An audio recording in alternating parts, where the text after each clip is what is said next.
Nesse mês de maio, em que comemoramos aí o Dia do Trabalho, o Dia do Trabalhador e as relações de trabalho, nossa República entrevista o advogado e professor de Direito do Trabalho, Felipe Iga. Vamos falar sobre pejotização, uberização, vamos falar sobre home office, entre outras atividades que são provenientes do desenvolvimento da tecnologia e da mudança das relações de emprego e das relações de trabalho. Seja muito bem-vindo à nossa República. Estamos aqui para conversar um pouquinho sobre direito do trabalho. Obrigado por ter aceitado o nosso convite. Tudo bem, Mauro? É um prazer estar aqui no programa Nossa República. Minha saudação aqui aos telespectadores do programa. É um grande prazer estar aqui. A tecnologia, professor, e o senhor deve acompanhar isso com muita acuidade, a tecnologia vem promovendo profundas mudanças nas relações de trabalho do trabalhador brasileiro. Temos o home office, temos a tal da pejotização, temos a uberização, enfim, nós temos situações novíssimas que têm obrigado a Justiça do Trabalho, os tribunais superiores, a tomarem certas decisões enquanto não se muda a CLT. E eu queria começar perguntando para o senhor como é que o senhor define esse fenômeno da uberização. Vamos lá, Mauro. A uberização, ela é um fenômeno que vem ocorrendo no Brasil utilizando das tecnologias disponíveis atualmente para outras formas de trabalho que são diversas da relação de emprego. É algo, vamos dizer assim, instantâneo. Contrata, acaba, contrata outra, acaba. Assim como funciona a plataforma. Ou seja, o trabalho intermediado por uma plataforma digital e principalmente por um algoritmo. Ou seja, por um programa de computador, por um meio tecnológico, aquela típica relação empregado-empregador. Vamos assim dizer, assim, em palavras simples aqui para o ouvinte. Eu queria só, para a gente caracterizar melhor, o trabalhador, quando ele é contratado nas regras da CLT, existe uma relação de cumprimento de horário, de subordinação, de horário de entrada, de horário de saída, etc. E não é o caso do Uber, né, que é um contrato momentâneo. Olha, eu preciso ir daqui até aqui, e eu chamo você, e, enfim. Mas existe toda uma discussão no sentido de que o Uber ou as plataformas, a gente chama de Uber todo mundo, todas as plataformas, são várias plataformas de transporte, essa relação entre o motorista e a plataforma é uma relação de trabalho, é uma relação autônoma. Qual é a discussão, o que prevalece, qual o entendimento que prevalece hoje na Justiça Eleitoral, na Justiça Trabalhista, desculpe, e na sua visão como professor de Direito do Trabalho? Eu vou pedir a licença aqui, a gente faz um retrospecto histórico do trabalho no Brasil. A partir da industrialização, começo do século passado, nós tínhamos uma relação de trabalho muito bem definida, com a figura de um empregador de um lado e de um empregado do outro. Um troca sua força de trabalho em troca de dinheiro. Muito clara assim. Qual que é o grande problema? A CLT, ela surge nesse contexto, onde nós tínhamos muito bem definidos essas duas figuras, de empregado e de tomador, ou seja, quem vendia o seu serviço e quem contratava o serviço dessa pessoa, seja para o que for. Tá? Problemas. A CLT, hoje, ela completa 81 anos, ou seja, já é uma senhora, de 81 né? anos. E nós temos vários problemas que surgiram. Eu digo problemas porque a CLT ficou parada, mas o mundo se transformou ao longo desses 80 anos. A forma de trabalhar mudou. Então, vejam, o primeiro problema, um problema de Estado. A lei vale dentro do território brasileiro. E com o fenômeno da globalização, as empresas elas expandem as fronteiras de um determinado país, de um determinado Estado. Então, por exemplo, uma fábrica brasileira, ela expande para fora de outros países, que têm outras regulamentações, porque são países soberanos. Então, como é que nós vamos regulamentar aqui nesse cenário? E até em função disso, em função da globalização, países vão procurar, as empresas vão procurando outros países onde existem incentivos ou um ambiente mais favorável para se empreender. As grandes multinacionais, elas surgiram de seus países de origem. Um exemplo que eu sempre dou em aula são os carros alemães. As fábricas, os carros de luxo, a Mercedes, a BMW, por exemplo, nenhum deles é fabricado em território alemão mais. É na Hungria, na Áustria, na África do Sul, é no Brasil, enfim. Então, o Estado é incapaz hoje de regulamentar o trabalho de forma efetiva, porque o capital se desloca. Eu tiro toda a minha estrutura daqui e mando para outro ponto. Então, surge aqui a primeira dificuldade de regulamentar. A segunda, nós tínhamos na CLT um conceito bem claro de empregado, que é uma pessoa subordinada que trabalha de forma pessoal, ou seja, é um contrato personalíssimo, não é o meu irmão, não é meu vizinho, não é meu pai, não é minha mãe, sou eu, a figura do empregado dentro dessa relação. Eu não posso delegar a outro, tá? Onerosa, ou seja, a pessoa recebe salário e de forma contínua. Então, esse é basicamente a definição de empregado que servia para toda atividade produtiva no Brasil, seja no campo, seja na indústria, seja no comércio, seja no setor de serviços. O que nós temos hoje? O Uber é uma das principais manifestações desse fenômeno. O Uber é subordinado à plataforma? Você pode responder que sim ou que não. Ele liga a hora que ele quer, então ele não é subordinado. Mas ele cumpre regras da plataforma. Ele é punido se atende mal um cliente da plataforma. Então ele é subordinado ao mesmo tempo.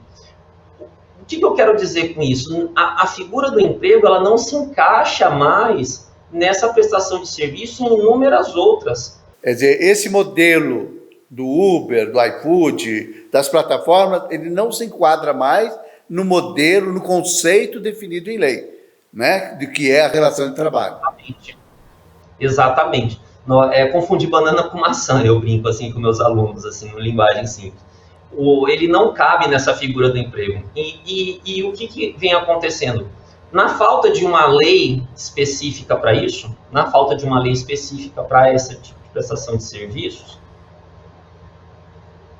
ele está presente no mercado e chega ao Poder Judiciário. Toda a problemática se bate na porta do Poder Judiciário, que tem à sua disposição de lei, basicamente, a Constituição Federal, que moldou todo um sistema trabalhista pensando na relação de emprego, e na CLT. Mas como é que eu vou julgar que agora você não tem lei? Não interessa, eu tenho que dar uma decisão, boa ou ruim para um lado ou para o outro, eu tenho que dar essa decisão. Então, assim, na minha opinião, o que está faltando? Existe aqui um vazio legislativo, ou seja, o Congresso ele precisa agir, o Congresso enquanto poder legislativo, ele precisa agir antenado nessa nova realidade da prestação de serviços e regulamentar, para o bem ou para o mal. Eu não vou aqui fazer juízo de se uma regulamentação é boa ou ruim, ou como ela deve ser, mas precisa ter alguma coisa para nortear quem julga. Nortear, por exemplo, eu como advogado, quando um cliente bate na porta do meu escritório. Como que eu vou trabalhar esse cliente? Nesse vazio legislativo, a gente cria muita dificuldade. E aí surge um grande problema, que é o quê? Vai ter decisão de tudo quanto é tipo. Fica aquela confusão, cada julgador julgando de um jeito para um mesmo trabalho. Então a gente fala, como que a gente vai falar de justiça se numa mesma prestação de serviço nós temos duas decisões diferentes, dependendo da cabeça que está julgando, da mente que está julgando ali. Esses temas que a gente está tratando aqui, eles já foram analisados pelo Supremo, eles já têm uma posição, um entendimento jurídico que valha para o Brasil inteiro, para todos os tribunais, ou ainda a situação é bem definida? Tem sim, a situação começa a ser definida a partir de 2019. com o julgamento da arguição de descumprimento de preceito fundamental número 324. É nessa ação os efeitos dessa decisão valem para o Brasil inteiro.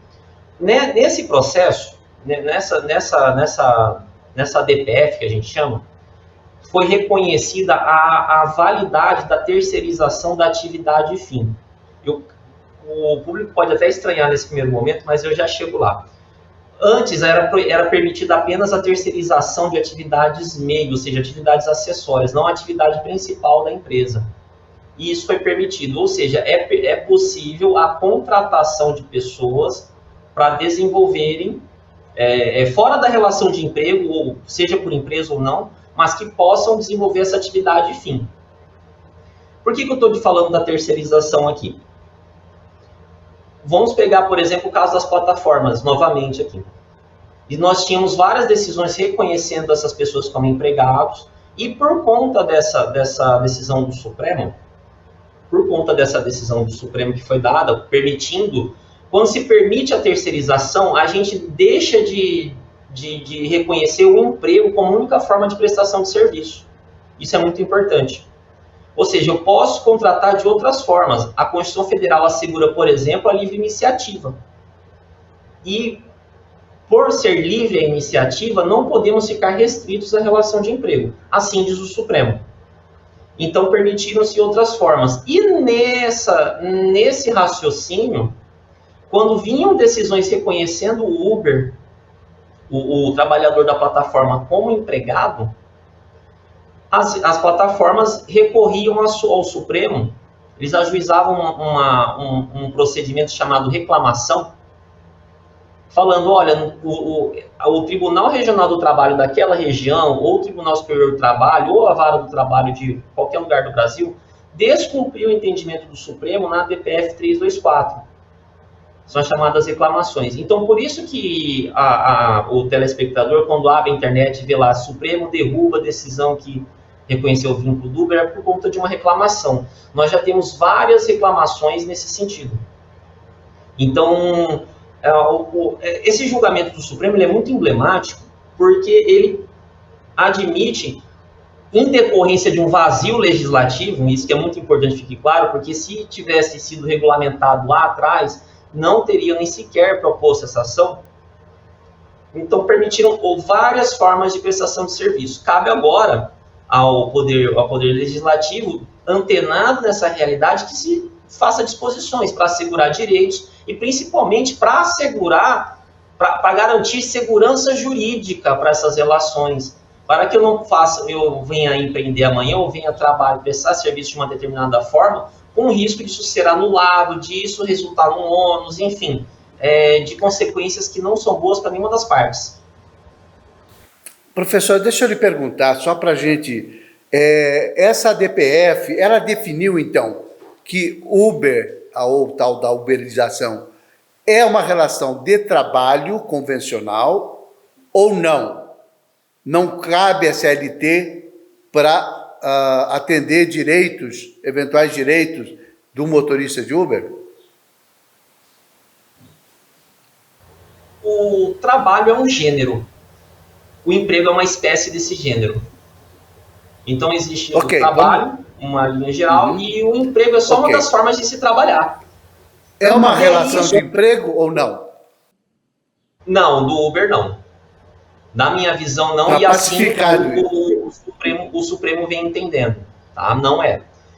Eu faço essa observação porque o Supremo, na TPF 324, ela não fala propriamente da uberização. A DPF ela é genérica, ela não trata de um caso específico que aconteceu. Ela trata da constitucionalidade de determinados dispositivos ou de algum entendimento sumulado do tribunal. Então, eu faço essa observação porque, a partir dessa conclusão abstrata de que aquilo cabe ou daquilo não cabe, interpretando a Constituição, nós vamos gerar reflexos em todos os casos concretos que existem, onde essas normas constitucionais são aplicáveis. Tá? A DPF não trata do Uber, essa DPF trata da terceirização. mas não deixa de ser esse fenômeno da uberização uma forma moderna de terceirização.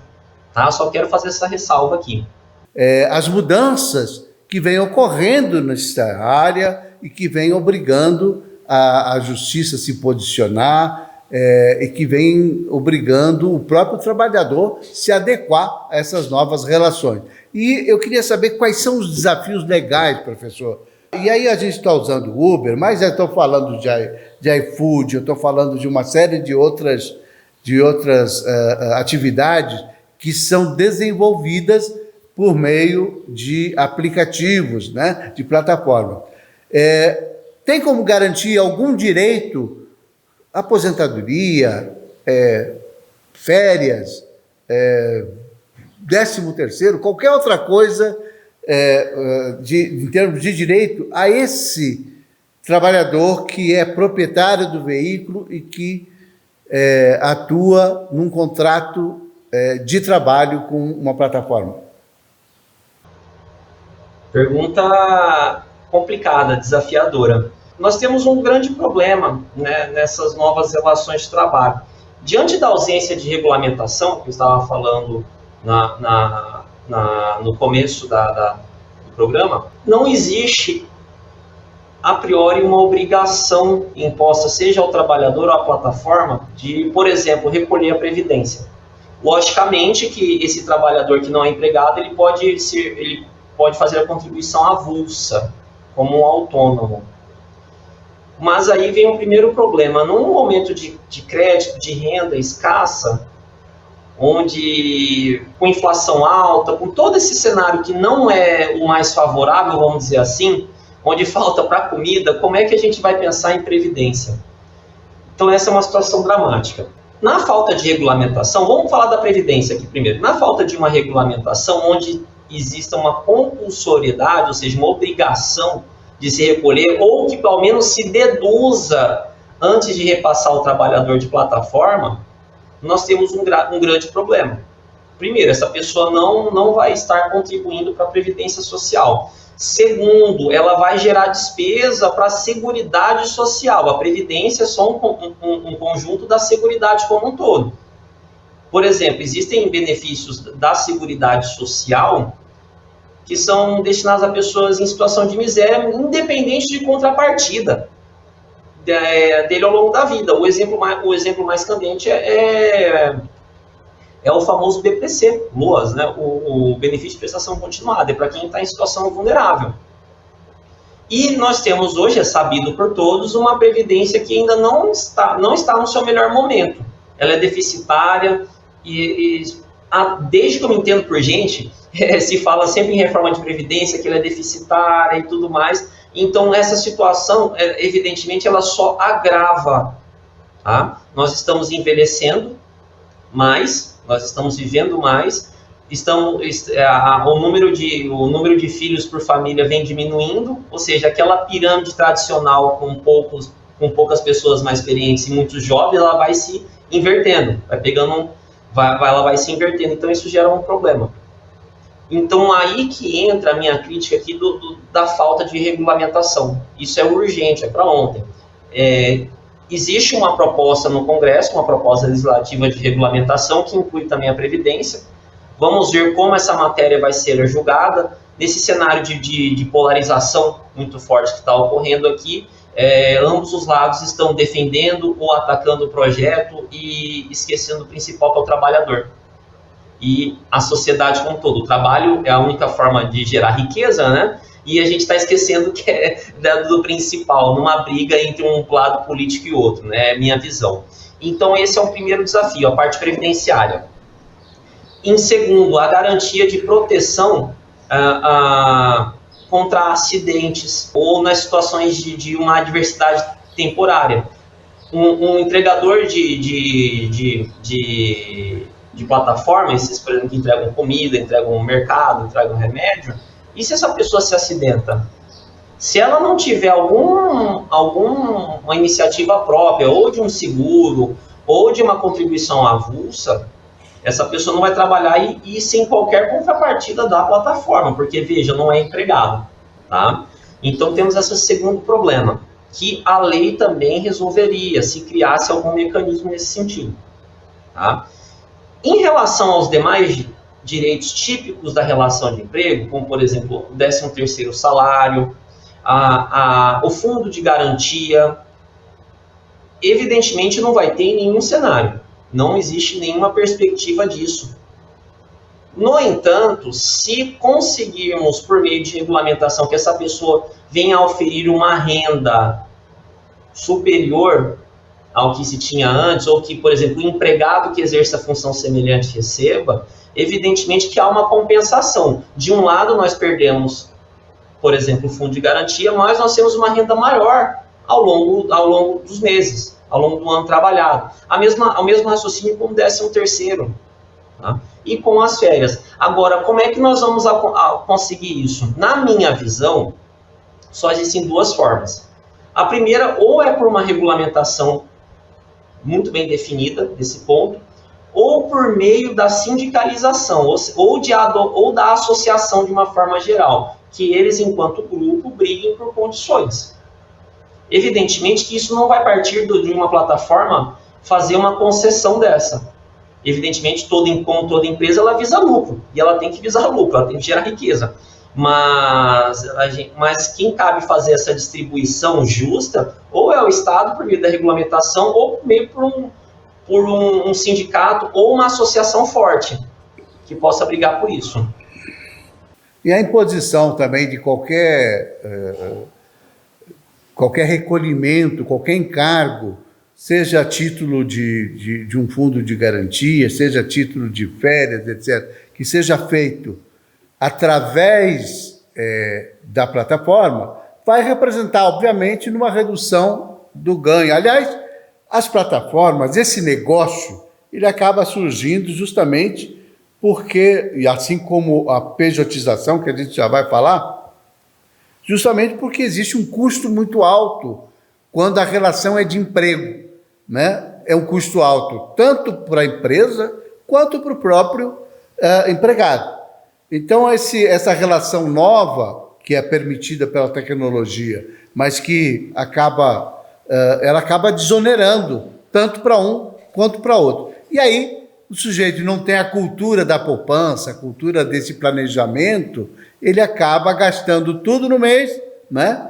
E fica sem as férias, e fica sem um fundo de reserva, fica nessa condição. Talvez e se regulamentar no sentido de que as empresas recolham isso para garantir que isso seja feito para aquela pessoa, provavelmente nós vamos ter problema aí com aumento de custo, quer dizer, de gente desistindo dessa relação por conta justamente desse plus aí que seria necessário.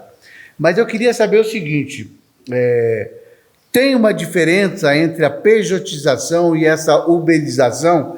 Só para esclarecer a quem nos assiste, a uberização se refere a todas aquelas plataformas de prestação de serviço, seja de entrega, seja de transporte de pessoa, seja de transporte de pequenas cargas, encomendas, etc., né?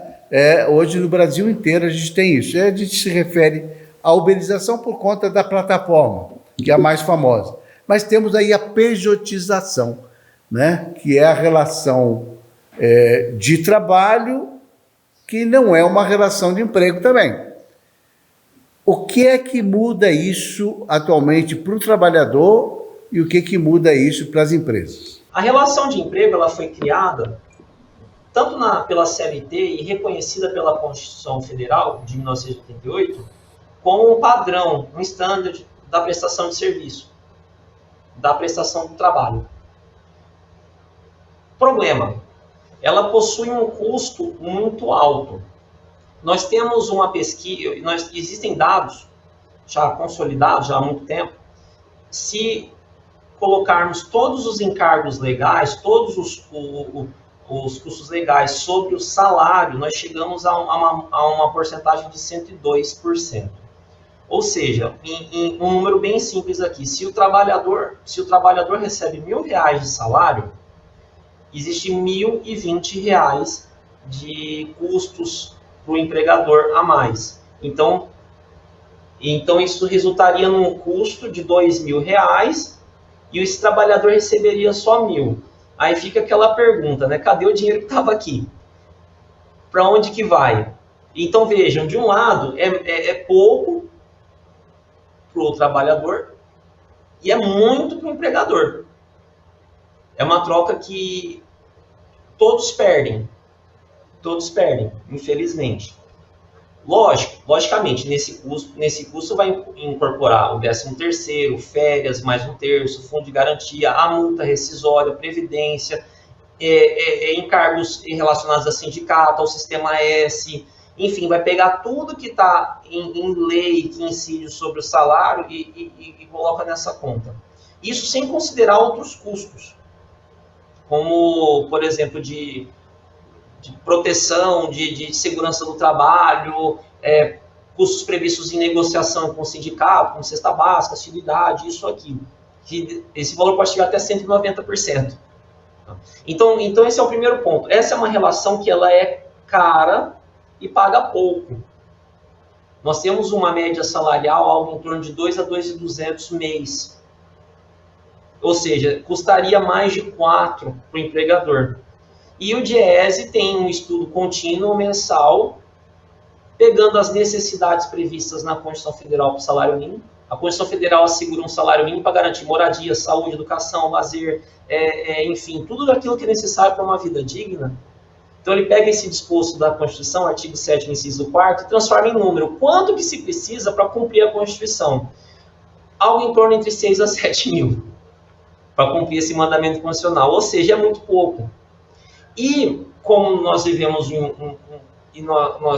num capitalista e tem que ser assim, nós precisamos do quê? Como que eu posso, primeiro, aumentar minha competitividade, reduzir meu custo e aumentar meu lucro? 3 perguntas básicas. E tem que ter.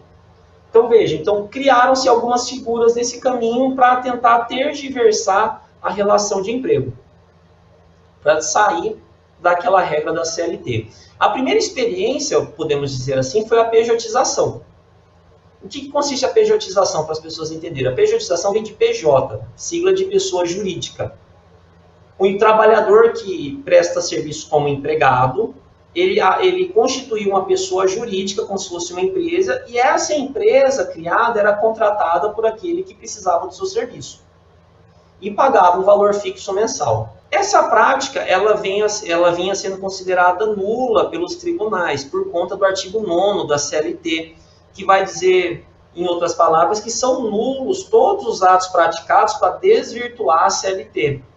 Ou seja, isso aqui era um drible na CLT, então, quando batia na porta do Poder Judiciário, ele via esse artigo 9º, é nulo os atos, e aplicava isso em termos práticos. Anulava tudo, reconhecia o vínculo de emprego e condenava a pagar todos aqueles encargos. Fundo de garantia, as férias, 13º, tudo. A contribuição previdenciária. Então, isso era bem consolidado.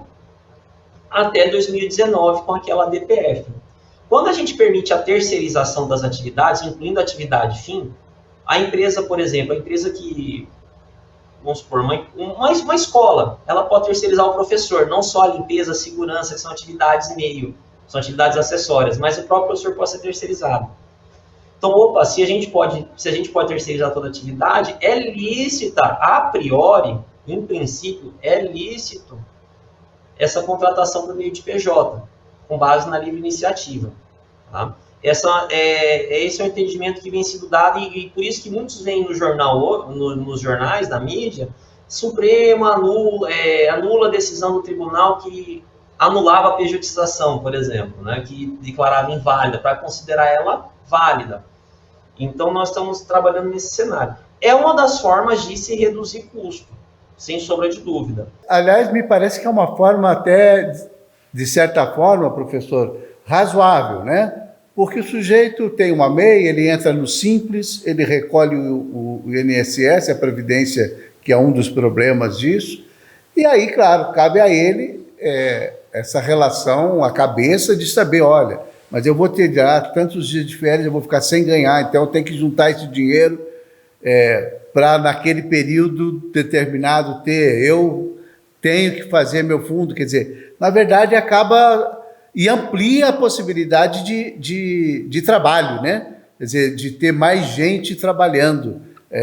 Me parece que é uma situação mais racional do que essa outra que impõe um custo de 102% a 190% sobre o salário pago, que é a relação seletista.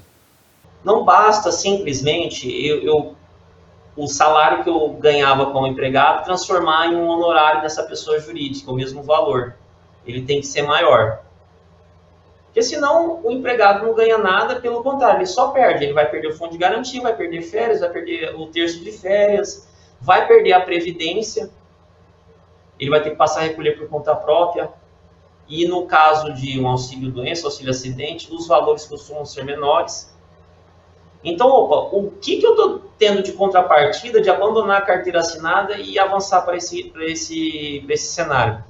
Então, eu defendo, mas isso é uma opinião minha, tá? Uma opinião pessoal minha. A pejotização ela pode ser boa desde que ela resulte em maior renda ao trabalho e, consequentemente, aumente o consumo. Nós somos uma economia que vive do consumo. Então, não adianta nada a gente simplesmente manter como está, só trocar a figura. Nós temos que permitir que isso viabilize um aumento de renda. Isso é muito comum nos grandes centros, isso vem sendo muito comum nos grandes centros, mas ali se pagam valores mais expressivos para os PJs em busca da competitividade. Ou seja, eu pagar melhor para esse trabalhador, para ele vir somar comigo, do que não somar com o concorrente. Então, a esse ponto me parece, pelo menos em princípio, positivo. Agora, simplesmente para reduzir custo, o trabalhador perde. Então, ou vai ser um ganha-ganha ou um perde-perde. Então, que seja um ganha-ganha, onde todos saiam ganhando de alguma forma. Eu sei que pejotização rende aí mais uns 3 blocos aqui de nosso papo, mas o tempo é curto e eu queria aproveitar para a gente falar sobre um assunto que me parece que funcionou muito, que explodiu aqui na época da pandemia, mas que se mantém até hoje em muitas empresas, que é o trabalho em home office. Tem regulamentação? Não tem? Isso é bom? Isso é ruim? De que maneira, professor, o trabalhador e o empresário devem enxergar essa alternativa de modo de trabalho? Certo.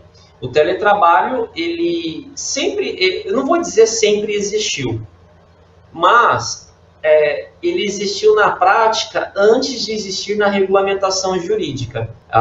Então, existiam já pessoas que já prestavam seu serviço de forma remota. Quando eu digo remota, não é necessariamente no seu domicílio, na sua casa, mas em qualquer outro lugar fora da empresa.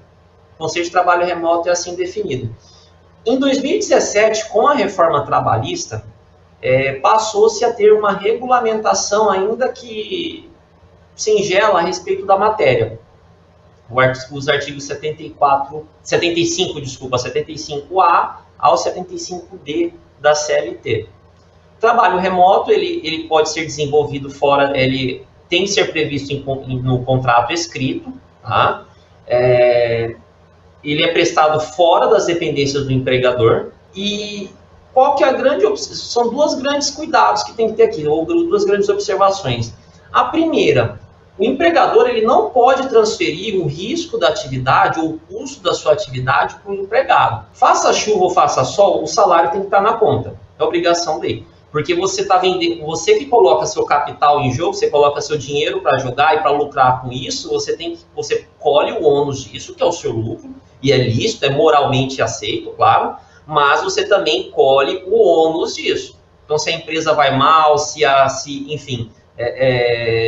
coisas não estão saindo tão bem, ele tem que arcar com isso e garantir o salário desse empregado. Essa é a teoria do risco que trata o artigo 2º da CLT, quando define o conceito de empregador.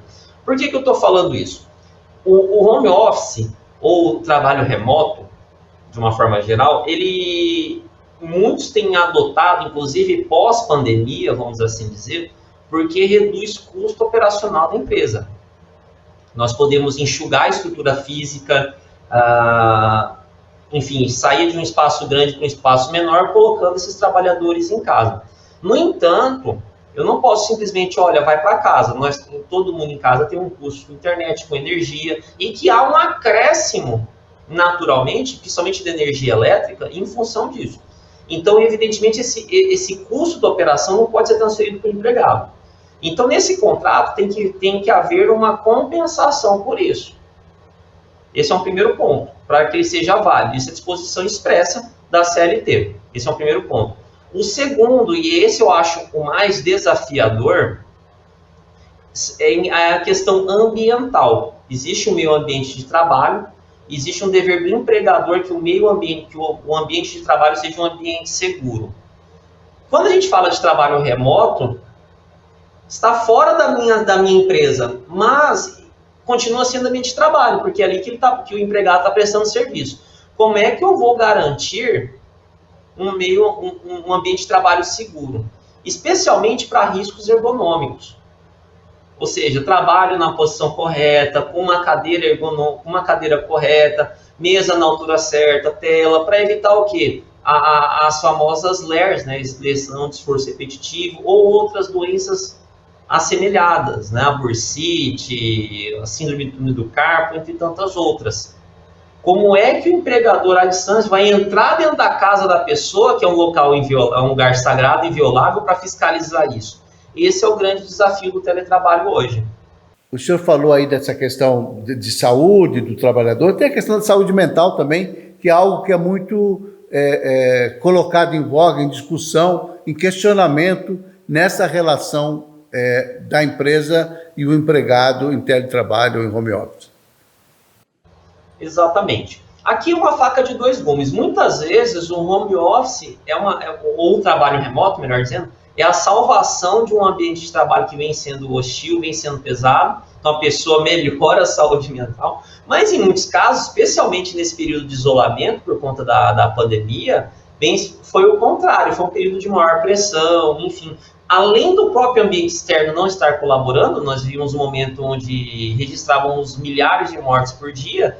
Então, além dessa própria pressão externa, tinha um trabalho, tinha a insegurança do dia seguinte por conta da situação financeira das empresas.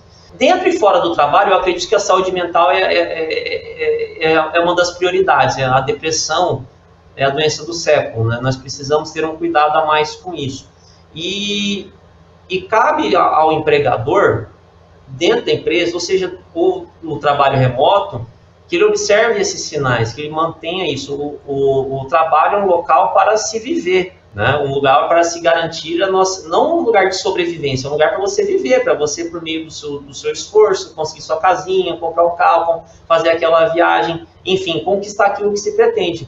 Não ser um meio de sobrevivência, um martírio ou uma experiência ruim, vamos assim dizer. Então, é importante que o empregador tenha, e ele é responsável por isso. Se eventualmente se demonstrar que existe uma relação de causa e efeito entre a doença e o trabalho, o empregador é responsável. A gente chama isso de nexo causal. Melhor dizendo, eu adoeci por conta do meu trabalho. Não foi por um outro fator familiar, por amizade ou um fator genético, não. Foi por conta do trabalho. O empregador é responsável. Eu queria lhe perguntar o seguinte, nós estamos chegando aí na reta final do programa.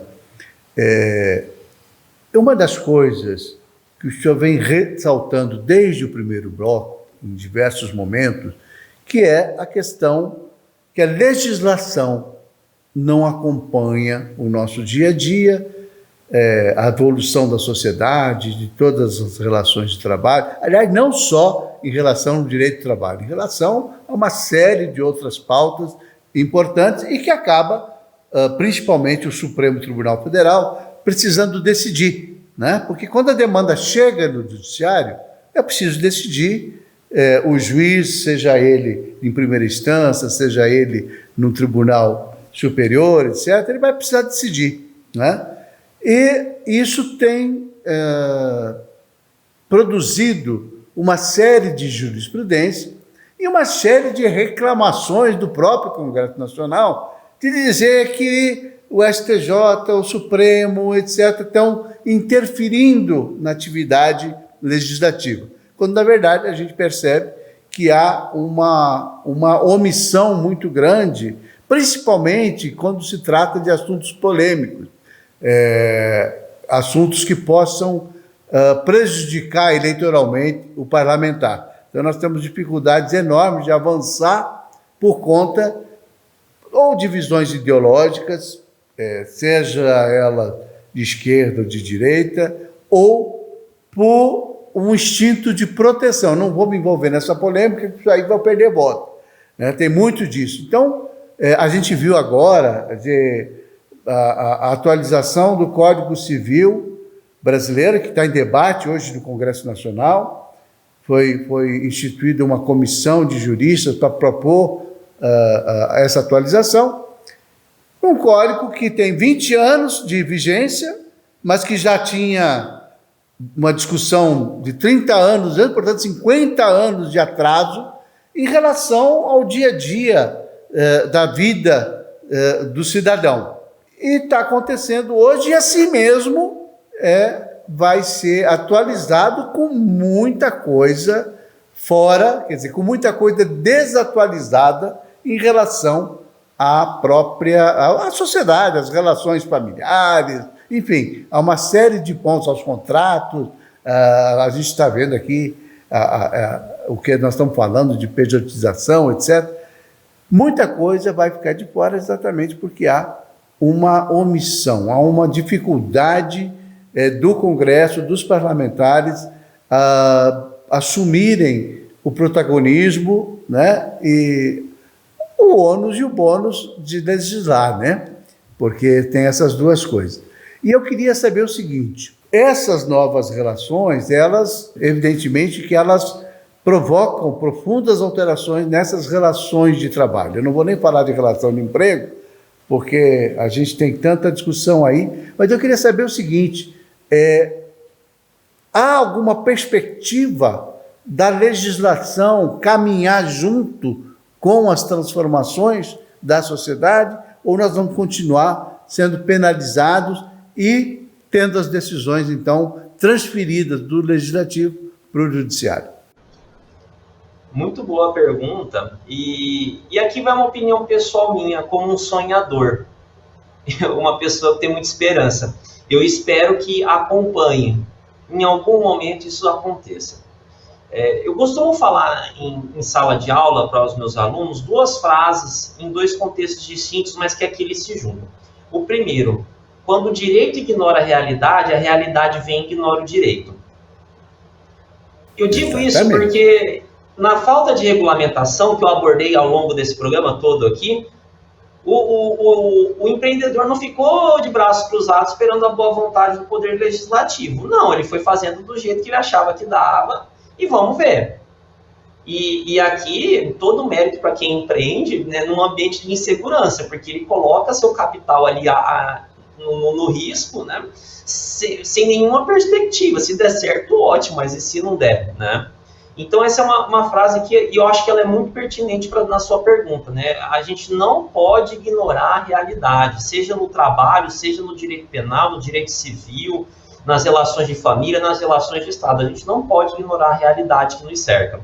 Uma segunda frase que é muito importante não existe vazio de poder. Se algum poder se omite, o outro vem lá e ocupa esse espacinho. A própria teoria da separação dos poderes, que já tem 4 séculos, na verdade, ela vai nesse sentido. Um poder exerce influência sobre o outro e controla o outro. Existe ali uma relação de freios e contrapesos, eles se equilibram.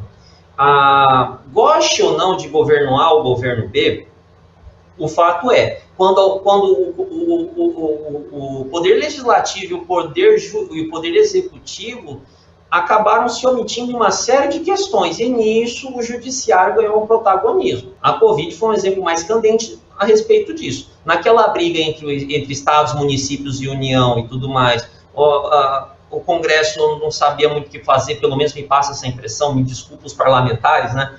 Vem o Judiciário com aquele problema todo acontecendo, aquela bomba relógio na mão, vou dar uma solução, goste você ou não dela, mas solução aqui eu dei, né? E aí quem estava no protagonismo dos outros poderes, reclamava da atuação do Supremo. Então esse é o grande problema. Então, para aqueles que se queixam que o judiciário está usurpando competências de outros poderes, eu acho que, na minha humilde opinião aqui, ele tem que voltar a ser protagonista. Cumprir com a sua obrigação, né, professor? Porque esse realmente é um problema seríssimo. Eu não vejo nas declarações nem do presidente da Câmara, nem do presidente do Senado, que tem se manifestado nesse sentido de crítica, principalmente ao Supremo Tribunal Federal. Eu não vejo nenhuma legitimidade, por quanto não cumpre o dever de casa. Quer dizer, não tem jeito. Você tem que cumprir para você poder cobrar o outro e não ser cobrado, né? E o judiciário tem obrigação constitucional, é bom que se diga isso, de dar respostas à sociedade, né? Aquilo que chega, não dá para, olha, vamos ter que esperar agora o Congresso Nacional decidir primeiro para a gente decidir depois. Não existe isso, né? A obrigação do judiciário é efetivamente responder às demandas da sociedade.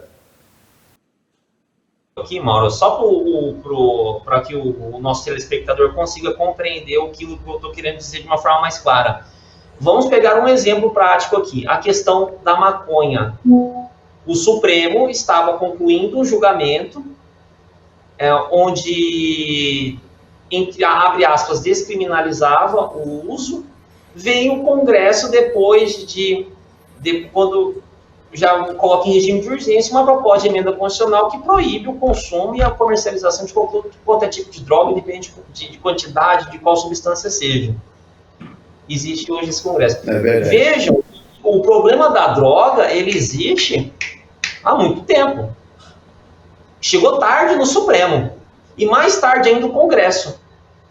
Uma realidade aqui simplesmente de uma política de repreensão e tudo mais, e quando alguém, vendo todos os efeitos disso, decidiu julgar algo, vem um Congresso atrasado e dá uma medida boa ou ruim, eu volto a dizer, aí cada um com a sua opinião, mas é a inação dele que é a minha crítica. Não quero fazer apologia ao uso ou militar a favor da proibição, não é esse o meu objetivo aqui, até porque eu estudo direito do trabalho, né? A política criminal deixa para quem entende. Mas é só para mostrar um exemplo de que como o Congresso não está agindo. Professor, lamentavelmente, nosso tempo acabou na metade das perguntas. Eu tinha relacionado aqui uma série de dúvidas, mas já fica aqui o convite para uma próxima oportunidade, a gente seguir esse papo no próximo programa, para aprofundar mais outras questões que são importantes, que são relevantes, como, por exemplo, a questão dos sindicatos, da atuação dos sindicatos nessas relações de trabalho, enfim. Eu quero agradecer muitíssimo aí a sua generosidade. Para você que nos assiste, a gravação desse programa Nossa República está sendo feita no dia 1º de maio.